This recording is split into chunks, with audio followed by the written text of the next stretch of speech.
because the narrow road is a little difficult to take if you're not ready to overcome, because it requires that the ego die.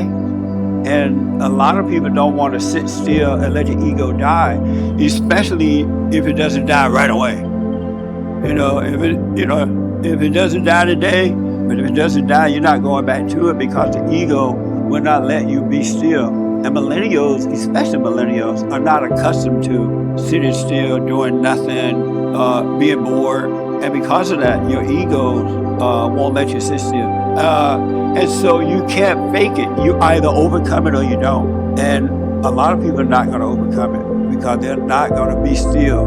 They're unwilling to lose their family. And once you wake up, you will lose your family members. You're going to lose your friends. But the beauty about that, and a lot of people don't realize, the family members are not your real family anyway. And you should be glad to see that they are not your real family. Because if they're your real family, you will be able to be yourself around them, whether you agree or disagree. Your friends are not your real friends.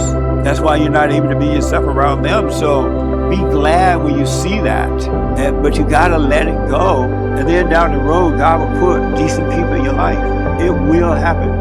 You only have to be alone for a while. And that aloneness is really good because it's connecting you to the Father. You're overcoming the world and you're returning to the Father. And a lot of people are just not going to do it. When you return to the Father, you're constantly growing, you're discovering, you're overcoming. You got to pray to overcome all that other stuff that you're dealing with.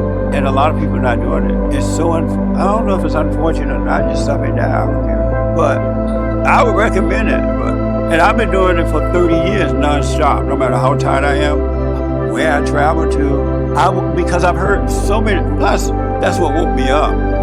But I've heard so many stories of people who have started and stopped, and now they're falling back into that old way again. Satan is encouraging you to not do it. It's not God telling you not to do it. It's Satan telling you, and he'll give you reasons why you shouldn't do it, and you still believe in a lie.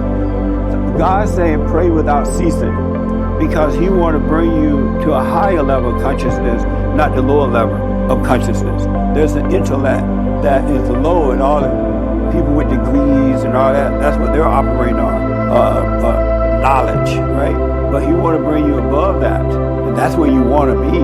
But if you don't be still, allow him to happen, cause that to happen, it's not going to happen. And you're going to eventually find that you're back in the same old hole you left.